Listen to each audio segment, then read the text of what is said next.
Look, Jack, you've been landing planes for 13 years. Face it, you're burned out. You need this rest. So Jack Chester's taking that lead. Oh, this is great! Renting a beach house.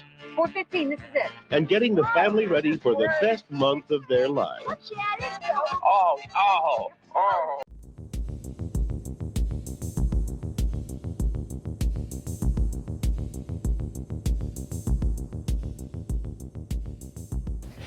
Hey guys, I'm Kevin, I'm Jake.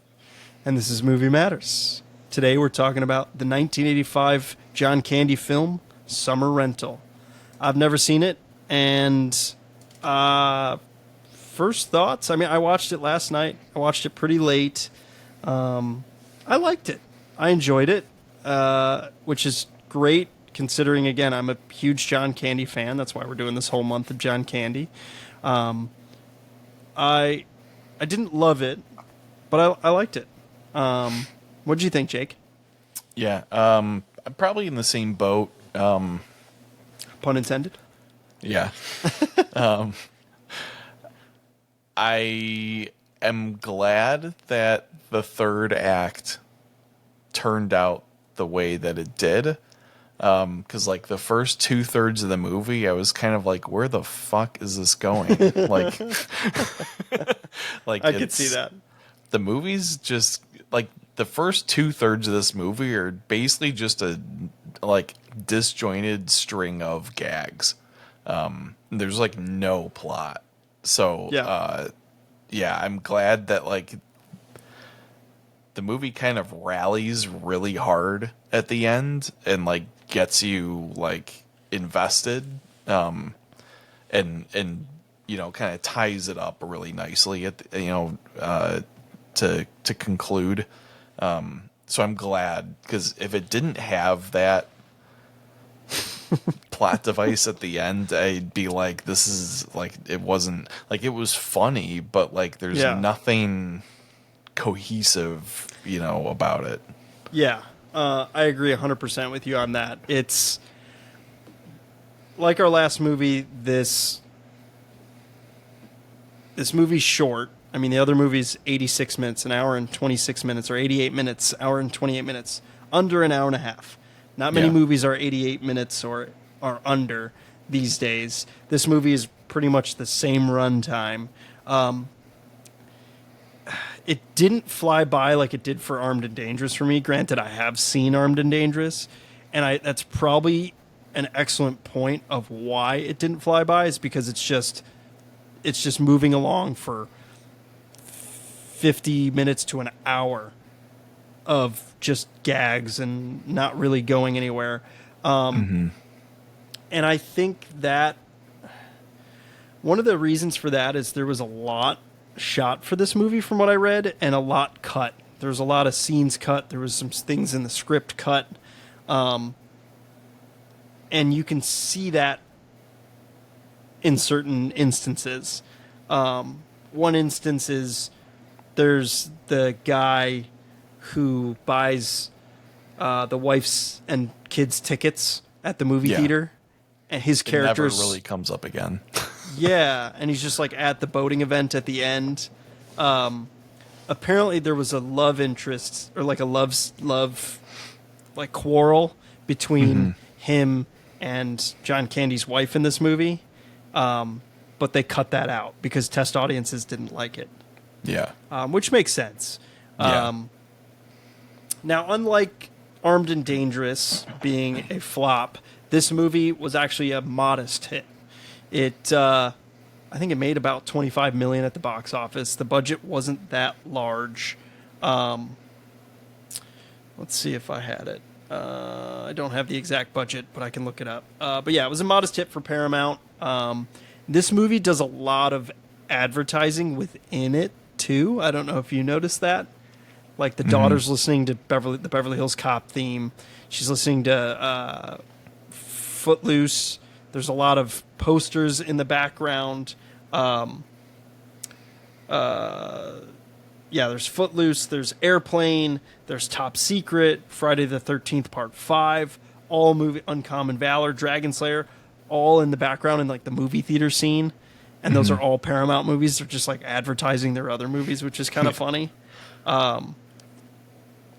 Also, the daughter in this is the girl who's like the love interest with,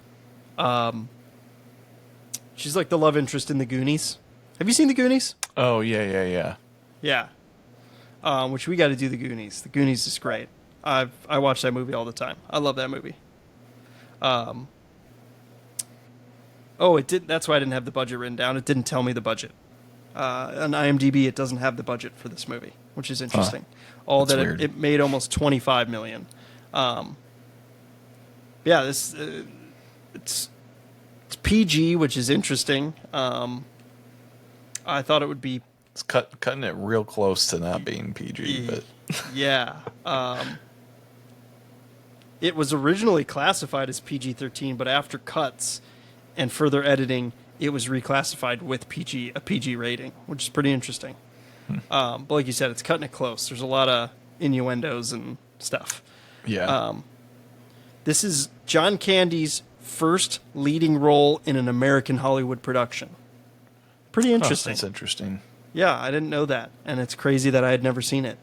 I hadn't even known about it until I watched a podcast with it's the Smoking Tire podcast. It's a car podcast, and Joey Lawrence, the son in this movie, is in it, and he talked about it, and I was like, oh, I'd never heard of it, and so I looked it up, and that's made me want to do it for this podcast.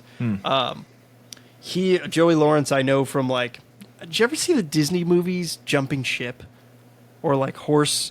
Was it horse? It's not Horse Whisperer. It's like Horse something. They have like a horse farm, and they're. Did you ever see any of those? No. It's like all the Lawrence brothers. Wife was like super excited that he was in this though, so she must like the horse movie. Yeah. You should ask her. Ask her about Jumping Ship. I'm pretty sure it's called. Okay. It's like all the Lawrence brothers, and their like yacht gets like hijacked or something. It's hilarious.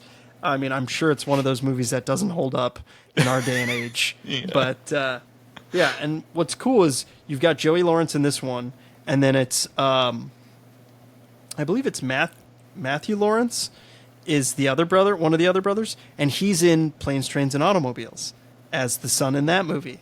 So pretty interesting. Oh, okay.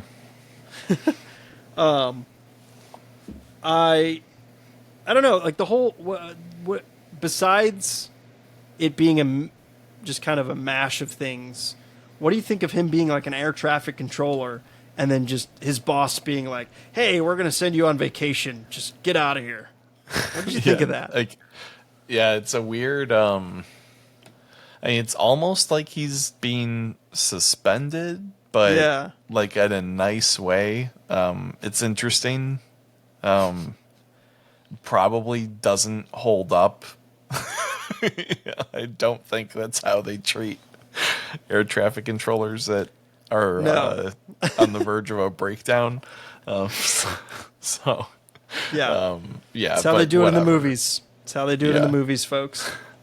Oh, you're not doing your job well? Here, go on vacation. Yeah, for like 3 months. Yeah, it's ridiculous. Which I love that they go to like this awesome house. That house is sick. And it turns out to not be theirs, which is kind of dumb if you think about it. It's like, the keys are in the mailbox. It's kind of funny, but it is dumb. There are some pretty good jokes when the family comes and is like, hey, this is our house. And, John Candy drops the dog food. The dog is hilarious in this movie. I love the dog in this movie. And he like forgets. He's like, oh, I forgot my Noxzema, because he gets the sunburn is crazy hilarious and like very just relatable and realistic in my opinion. He's like, oh, I forgot my Noxzema, and I forgot my daughter, which I love. I thought that was really funny. And she's like, the daughter's like, I wet my bed. No, you wet their bed. And I like love that little detail. I thought that was really funny. But yeah, like you said, it's just a whole bunch of gags of like John Candy being a klutz and, you know, acting strange and all these slapstick gags where I love where he's on the beach and the beach is just overcrowded and he's got this cooler and he's just dropping cold liquid on everyone. Yeah. I love that. I thought that was hilarious. A little ridiculous, but hilarious. Mm-hmm. Yeah, I also like the daughter. Although she is like 17 in real life when this movie came out, she looks like she's like 13 to me. Yeah. And there's like all these lifeguards that look like they're like in their like 30s. And like the lifeguards are hitting on her, which I was like, that's a little interesting. I don't know. Yeah. Did you get that same vibe? Yeah. Yeah. Yeah. I was a little bit like, this is like, I don't know if, I don't know if it's appropriate. yeah. 80s. I don't know. I've like this movie is very 80s, but it's not at the same time. Yeah. It doesn't have, the Like, I feel like- soundtrack isn't super Yeah. 80s. I wish it was though. Yeah, I mean, you get some Jimmy Buffett, you know, which is, you know, prime time for Jimmy Buffett. I think is right around the time this came out. Yeah. But yeah, I mean, there's not like, it's mostly like details that are 80s, like his flip up sunglasses and like, you know, Yeah. like there's like little things, but it's not like, other than that, it's not like super in your face, you know? Yeah. Yeah.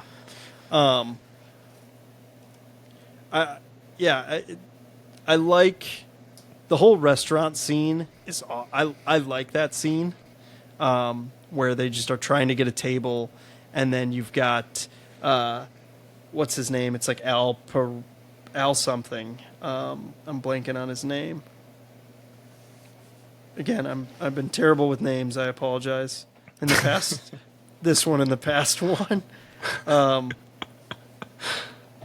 It's Al Pillay, if I'm pronouncing that right, who plays, or that's his character's name. Excuse me. Richard Crenna is the actor. Al is the character name. Richard Crenna, he's great in this. I love him. He was in. He's the like colonel in First Blood and First Blood Part 2. Oh, yeah. So I like him. He's funny. He's also in Wrongfully Accused.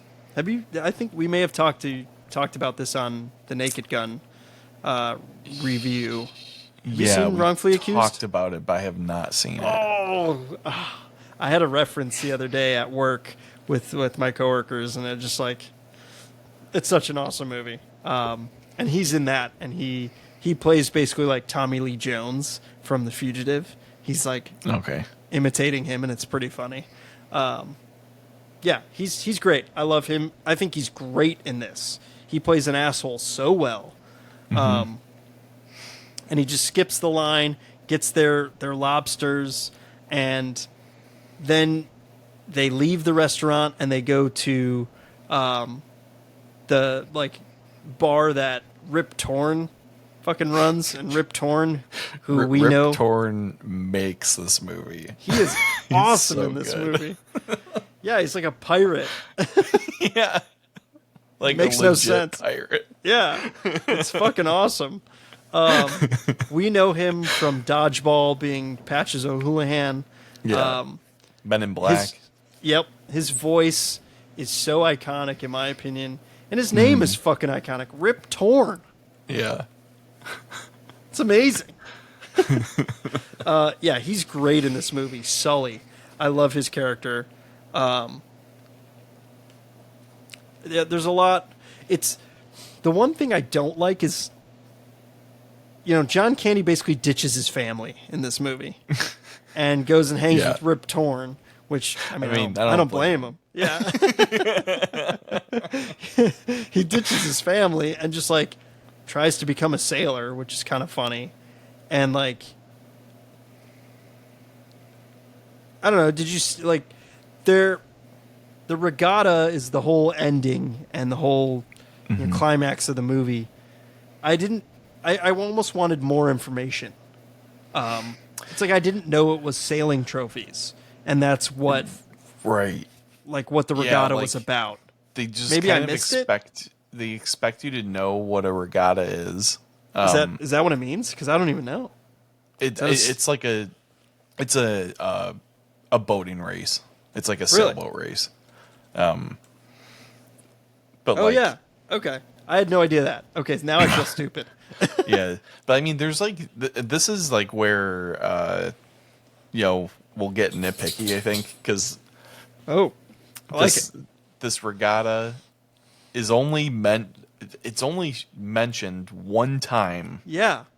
It's on a banner that a plane is flying like across like the beach. Yeah. That's the only reason that you know that this thing exists. They don't say it more than that. They don't say it more than that one time. Not until the end when they start saying they're gonna race. That makes sense because I feel like again, it's like comes out of nowhere. It comes out of nowhere. So does the whole sailing thing. Like again in like the last half hour of the movie, he's like, "Oh, I sailed my entire life as a kid. Like I'm gonna teach my son how to sail." And it's like, Yeah. like you've been staying on the ocean for like 6 months at this point in the movie, and like now you're just like, oh, sailing. Yeah. Like there's no like seeds planted early No. in the movie or anything like that. It's not very good writing. Yeah, it's just like I think It's very 80s in that regard. yeah, yes. like you can tell that like you said, there's probably like thousands of hours of just gags that they filmed, and then we're like, okay, we need to really stretch this movie to like the bare minimum 100 hour and 20 minutes. So Yeah. like let's just string all these gags together and then we'll throw the big finale in and call it a day. Yeah. Yeah, I think they missed like some of the opportunities to build up more to that finale, because 100%. even the what's his name? Pele. Pele. Is like think it's in Pele. the restaurant and is kind of like an asshole. And Yeah. then he just goes away. Yeah. And then shows up again. And he's like, "Oh, I bought the house that you're renting, and I hate you. So yeah. get out." And then, It's like just because they're like summer people, like yeah. I don't know. Yeah, there could have been more to dive into that. Again, I mean, we put these movies under a microscope, and that's as opposed to just being, yeah, it was entertaining, cool. We Yeah. want to talk I about mean, more it's things like, than that. But I don't think any of this like ruins the movie. no, It's just like no. Good point. it's just stuff that like we're forced to notice now. Well, I think it's interesting, and how it's also a testament to how far cinema has come and how far the audience members have come. Yeah. Where it's just like, people in the 80s, and I mean, obviously we weren't born in the 80s, and we didn't see this movie in theaters. I can't attest for this, but it's like, oh, like there's a movie out with John Candy, let's go see it. Like, oh, that was entertaining. Like, that's great. You know what I mean? Now, Right. as audience members, we have the internet. We expect everything. And if the internet can make or break a movie. If the reviews are bad, the movie fucking flops for the most part. Yeah. I just think that movies have come a long way since this movie, especially in the comedy genre. But it's also like failing now, in my opinion. The comedy genre, it's just Yeah. dying down. I mean, the one parallel I will draw with this movie that I think is almost the exact same like format is Step Brothers, which is just a string of gags and then the Catalina wine mixer, and like that's Huh. it. That's a very good, very good comparison. And that's It's also- like one of the best comedies of all time. So I won't give too much shit to Summer Rental. Okay, fair enough. That's Yeah. Wow. Just compared Summer Rental to Step Brothers. I am shocked. This movie's also like another 80s movie with John Candy, The Great Outdoors. Have you ever seen that? No, it's Oh. on our list. Yeah, we got to watch it. I mean, I've seen it. I haven't seen it in a while. But that's a movie I didn't watch as a kid, and I watched a few years ago. I think this movie would have benefited us more, or we would have enjoyed it more as kids seeing it, I think, too. Yeah, I would say that's probably fair. Yeah, it's one of those of its time movies, I feel like. Again, not that I wasn't entertained and that I didn't like it. I liked it, but I feel like I would love it as if I had seen it as a kid. It would just hold, again, kind of like Armed and Dangerous in our last review. It would hold some nostalgia for me, and nostalgia's huge with our generation right now. It's almost getting fucking annoying, but I get it. We all love and cherish our childhood, hopefully, if you have a good childhood. Sorry to those that didn't. Yeah, I mean, this is definitely of its time. But I liked it. Yeah, I will say, like, I do think you're right. 'Cause, like, I found myself identifying with Candy's character about a lot of the, like, adult kind of aspects of this, like the frustrations that, like, he encounters with like the being in this like dump of a house, and like people just like wandering into the house and like taking over, and like being right next to the public access like to the beach, and like like all those kind of like little like things, like I was like, yeah, that would like irritate the absolute shit out of me. Oh yeah. It's like you get a nice Airbnb, like you get an Airbnb and the pictures look great, and then you get there and it's just like, oh, well, there's this, and there's this, and then this is shit about it, and it's like there's flies everywhere because it's right next to the ocean, and you know, like shit like that. So yeah, I get that. That's a great point, Jake. That it's more relatable. I feel like that's interesting. Yeah, that's awesome. I love that. Like would we have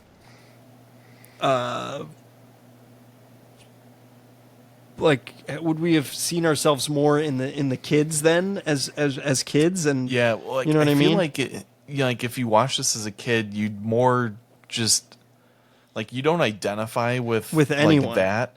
Yeah, it's just a bunch of like stuff that's funny, and like that's what you get out of it. Great point. Like, great point. Yeah. So I feel like this is one of those movies where maybe it would hold up better had we seen it young and revisited, because it's like you said, that nostalgia of like, oh, like, yeah, I remember how funny like these gags were, and now it's the extra layer of the adulthood issues on top of that, like foundation of humor or whatever. But yeah, I mean, I don't think either of us would consider this like an absolute like disaster of a movie. I mean, it's funny. It's like it at least salvages itself at the end, and keeps you, makes you like, I think the best way to put it is like it has a good payoff. So like you don't feel like you wasted your time, Yeah, agreed. I just feel like a lot of these movies, like the three movies we've done so far, so Spaceballs, Armed and Dangerous, and this one, Summer Rental, I think it's almost like they don't know what to do with John Candy. And what I mean by that is, like, if you look at Planes, Trains, and Automobiles, you look at Uncle Buck, his acting in those two movies it's fucking incredible.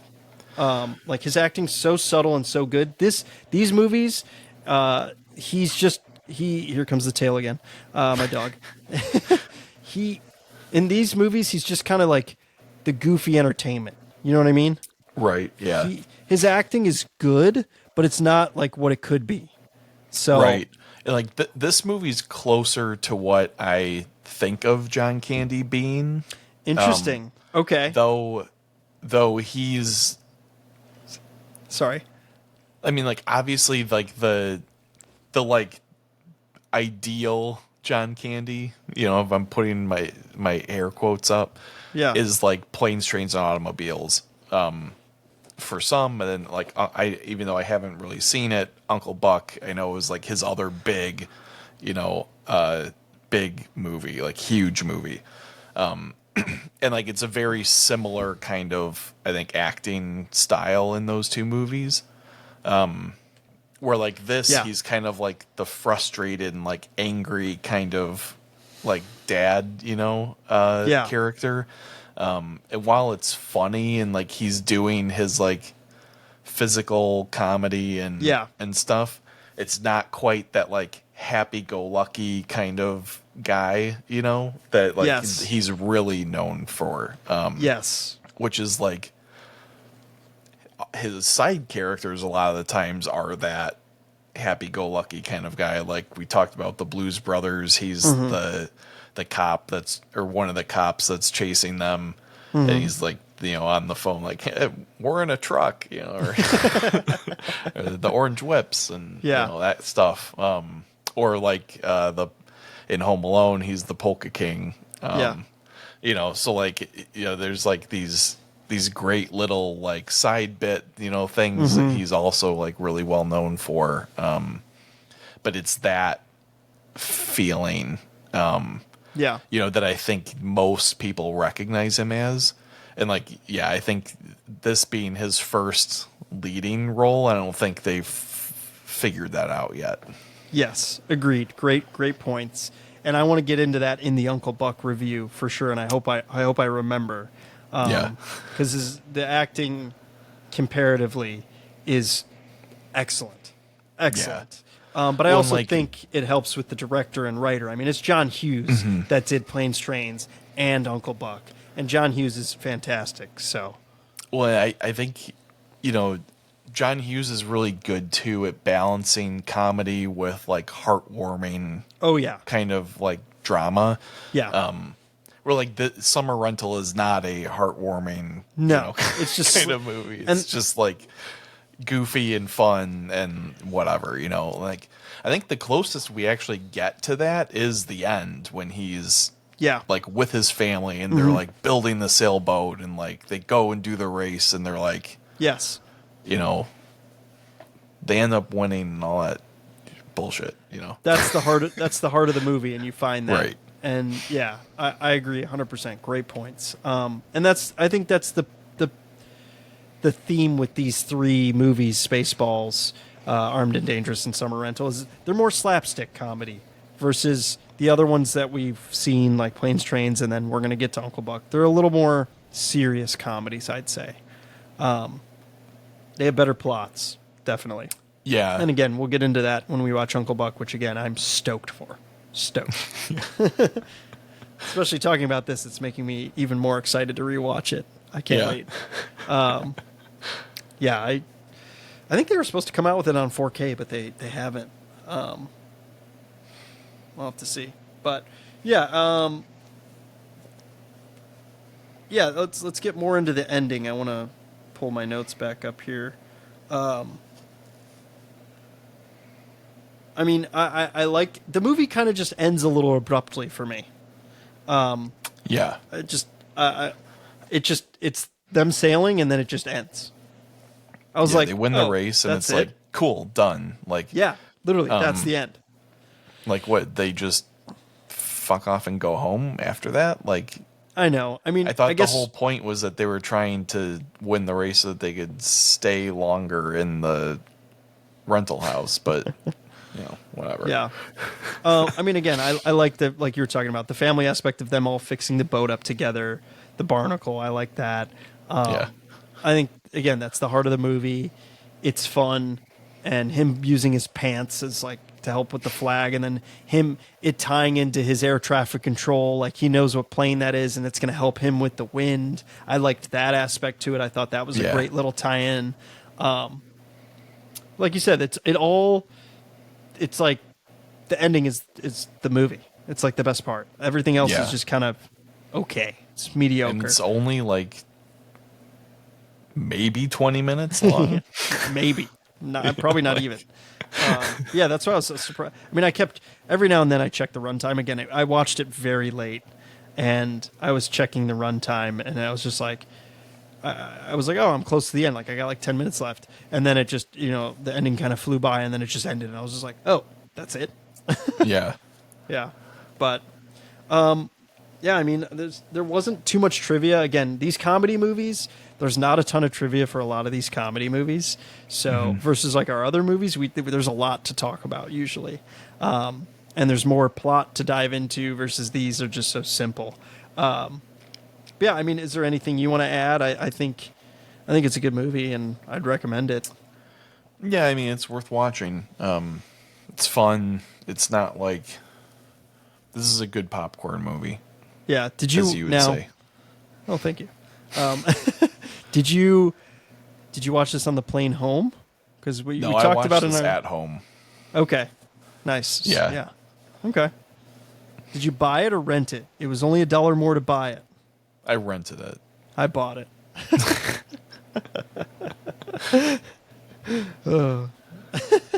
I think that's a good spot to end.